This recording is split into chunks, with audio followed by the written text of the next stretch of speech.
Bonjour à toutes et à tous l'équipe, j'espère que vous allez bien.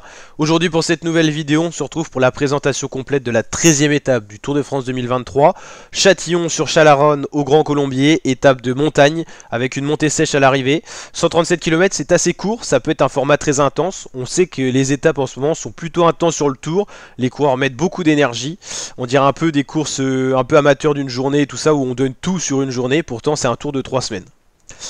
Donc une première partie très plate, jusqu'au sprint intermédiaire, il n'y aura pas beaucoup de vallons, il y aura quand même une petite côte avant le Gros Colombier, mais on appelle ça une montée sèche parce qu'il n'y aura pas beaucoup de, il y aura pas de col répertorié avant, donc les coureurs vont arriver avec un braquet à changer et souvent ça donne des dégâts au niveau des leaders. On a souvent des grosses défaillances. On sait qu'il y a des coureurs qui apprécient pas ces montées sèches tels que Romain Bardet notamment, puis il y a des coureurs qui s'adaptent bien à ces montées sèches, bon. Pogacar, Vingegaard, je me fais pas trop de soucis pour eux, mais on pourrait avoir un scénario avec une bonne quinzaine de coureurs qui pourraient prendre une échappée pour essayer de se jouer la victoire d'étape, mais peut-être qu'un leader comme Pogacar, Vingegaard se tiendra à cœur d'aller chercher cette étape.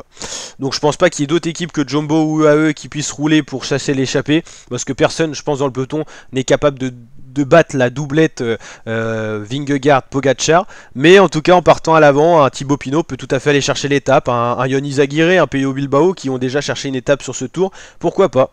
On pourra retrouver des bons grimpeurs un peu largués au général dans l'échappée qui pourra aller potentiellement au bout, à voir ce qu'en décidera les équipes de favoris telles que UAE et Jumbo. Voilà, je vois pas non plus un Jay Hindley mettre son équipe à rouler, il sait sur le papier qu'il est moins fort que Pogacar et que Vingegaard, mais on peut avoir des surprises. En tout cas, je pense bien qu'une échappée pourra aller au bout. Je pense pas que Pogacar Vingegaard voudra aller chercher forcément cette étape et cette victoire d'étape.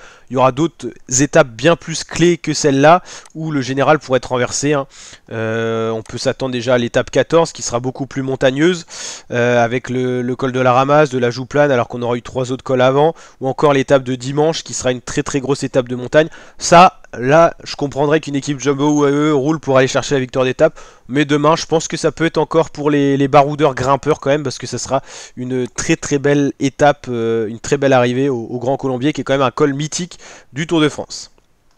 Ça, c'était l'étape d'aujourd'hui. Mais voilà, en gros, le week-end de 3 jours avec le 14 juillet, en plus demain, ça sera la fête nationale en France.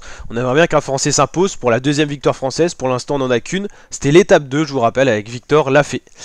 Donc voilà, le classement général, on va le regarder justement avant l'étape, pour voir si ça peut changer. Vingegaard, Pogacar, Hindley, est-ce que ça peut changer? C'est possible.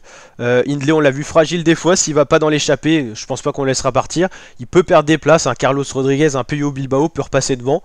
Et on sait jamais si un Thibaut Pinot décide d'aller dans l'échappée, un Romain Barguil, un Guillaume Martin. Si l'échappée prend beaucoup de temps d'avance, pourquoi pas aller chercher une bonne place au général, voire plus. Mais à voir ce que ça va donner. N'hésitez pas en tout cas à liker la vidéo si elle vous a plu, à vous abonner, à activer la cloche et je vous dis à très bientôt pour de nouvelles vidéos. Ciao ciao.